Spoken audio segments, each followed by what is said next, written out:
നിങ്ങൾക്കറിയാം, ഇന്ന് ഈ ഭൂമിയിലുള്ള എല്ലാ ജീവജാലങ്ങളെയും നമ്മൾ കണക്കിലെടുക്കാം. ഏകദേശം 8.7 മില്യൺ സ്പീഷീസുകളുണ്ട്.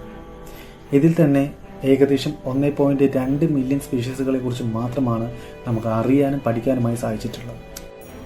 ഇന്ത്യയിൽ തന്നെ 92,037 സ്പീഷീസുകളുണ്ട്. Union for conservation of nature എന്ന സംഘടനയുടെ കണക്ക് പ്രകാരം 41,000 ജീവജാലങ്ങൾ ഇന്ന് വംശനാശ ഭീഷണിയിലാണ്. എങ്കിലും വംശനാശത്തിൻ്റെ വക്കിൽ നിന്ന് ഇന്ന് നിരവധി ജീവികൾ തിരിച്ചുവരവ് നടത്തിക്കൊണ്ടിരിക്കുകയാണ്. അത്തരം ഒരു തിരിച്ചുവരവിന് ഒരുങ്ങുന്ന ഒരു ജീവിയാണ് കോഗ. അപ്പോൾ നമുക്ക് കോഗയുടെ വിശേഷങ്ങൾ എന്തൊക്കെയാണെന്ന് നോക്കാം. ഒരു കാലത്ത് ദക്ഷിണാഫ്രിക്കയിലെ പുൽമേടുകളിൽ തങ്ങളുടേതായ ഒരു ലോകത്ത് വിഹരിച്ചിരുന്ന ജീവികളാണ് ഈ കോഗകൾ. ഒറ്റ നോട്ടത്തിൽ വരയൻ കുതിരകളെ പോലെ തോന്നുമെങ്കിലും സമതല സീബ്രകളുടെ ഒരു ഉപജാതിയാണ് ഈ കോഗകൾ. കാണപ്പെടുകയും പിൻഭാഗത്ത് നേർത്ത വരകളില്ലാതെയോ പൂർണ്ണമായും തവിട്ട് നിറത്തിലോ വെള്ള നിറത്തിലോ ആണ് കാണുന്നത്. ഇവയുടെ തലയോട്ടിയുടെ ആകൃതി തന്നെ വരയൻ കുതിരകളിൽ നിന്നും വളരെ വ്യത്യസ്തമാണ്. കൂടാതെ ചെറിയ ചെവിയും വാലിൽ രോമങ്ങൾ വളരെ കുറവുമാണ്. ആകെപ്പാടിൽ ഒരു വിചിത്രമായൊരു ജീവി. അതുകൊണ്ട് തന്നെ ഇത് ഒരു പ്രത്യേക സ്പീഷീസ് ആയിട്ടാണ് ആദ്യം കണക്കാക്കിയിരുന്നത്. പിന്നീട് മനസ്സിലായി ഇത് സമതല സീബ്രകളുടെ ഒരു ഉപജാതിയാണെന്നുള്ള കാര്യം നമ്മൾ മനസ്സിലാക്കുകയാണ് ചെയ്തത്. 1800കളുടെ അവസാനത്തിൽ കോഗകളുടെ വംശം ഭൂമിയിൽ നിന്ന് തുടച്ചു നീക്കപ്പെട്ടു.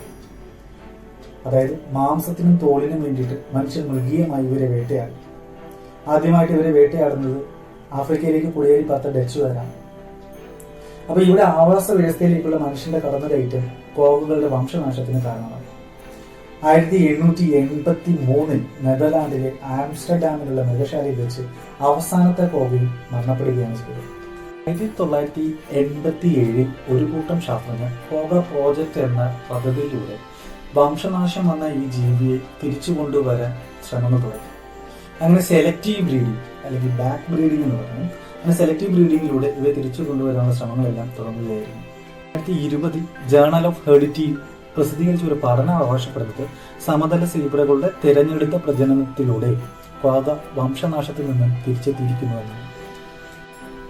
കോഗകൾ എന്തായാലും തിരിച്ചു വരാനുള്ള ഒരുക്കത്തിലാണ്. ഇങ്ങനെ മൺമറഞ്ഞു പോയ മനുഷ്യന്റെ ഇടപെടൽ മൂലം മൺമറഞ്ഞു പോയ ഒട്ടനവധി ജീവിവർഗങ്ങളുണ്ട് ഈ ഭൂമിയിൽ. അവയിൽ ചിലതിനെങ്കിലും നമുക്ക് തിരിച്ചു കൊണ്ടുവരാൻ സാധിക്കുമെന്ന് നമുക്ക് പ്രതീക്ഷിക്കാം. അത്തരത്തിൽ പല ജീവികളെയും നമ്മൾ തിരിച്ചു കൊണ്ടുവരുമ്പോൾ നമ്മൾ ഭൂമിയുടെ ഈ ജൈവ വൈവിധ്യത്തെ വീണ്ടും സമ്പുഷ്ടമാക്കുകയാണ്. അതോടൊപ്പം തന്നെ പരസ്പര ആശ്രയത്വത്തോടുകൂടി ജീവിക്കുക എന്ന് പറയുന്ന വലിയൊരു മുദ്രാവാക്യം പ്രകൃതി നമ്മുടെ മുമ്പിൽ വയ്ക്കുന്നുമുണ്ട്. അപ്പോൾ അതുകൊണ്ട് അത്യാർത്തിയും നമ്മുടെ അഹങ്കാരവും മറ്റുമെല്ലാം മാറ്റിവെച്ചുകൊണ്ട് ഈ പ്രകൃതിയിൽ എല്ലാ ജീവികളോടും ഒത്തിണങ്ങിക്കൊണ്ട് നമുക്ക് ജീവിക്കാൻ സാധിക്കട്ടെ. അപ്പോൾ നമുക്ക് അടുത്ത വീഡിയോയിൽ കാണുന്നത് വഴി നമുക്ക് വിടാം. ബൈ.